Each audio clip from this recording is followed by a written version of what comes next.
Kwa nini kutulia, kunyamaza na kutumaini ni jambo la lazima kwa mwanamke? Ni kwa sababu mwanamke mwenzangu, haiwezekani ukawa na ndoa yenye amani, yenye furaha, yenye mafanikio usipokuwa na hii nguvu.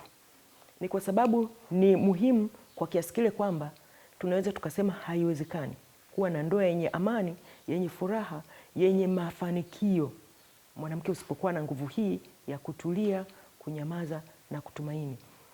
Na hii inasababishwa na ukweli kwamba kukoseana ni jambo la lazima. Tumezungumza hili mara nyingi, mtu wa Mungu. Kukoseana ni jambo ambalo ni lazima linatokea katika maisha yetu, na hayo makosa ndio sababu ya maumivu ambayo tunakuwa nayo katika mioyo yetu.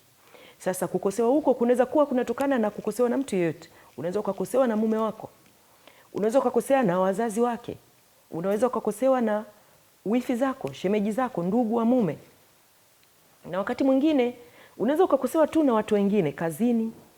Upo kazini mtu akakukosea kitu kikakuumiza. Upo kwenye biashara yako, mtu akakukosea kitu kikakuumiza. Na hayo yote ambayo tunakosewa huwa yanaweka maumivu kwenye mioyo yetu. Sasa ugomvi na uchokozi huwa unadhihirika kupitia maneno ya vinywa vyetu. Biblia inasema mtu hutoa kile kiujazacho moyo wake. Kama ndani nimeshaumizwa, ugomvi na uchokozi huwa unadhihirika kwenye maneno ya kinywa changu.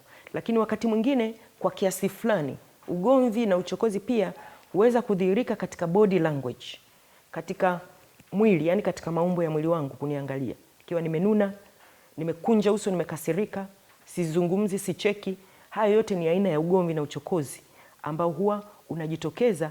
Na ugomvi na uchokozi huwa unaakisi ndani ya moyo wa mtu kuna nini. Unaakisi maumivu, machungu, magumu yaliyojaa kwenye moyo wa mtu.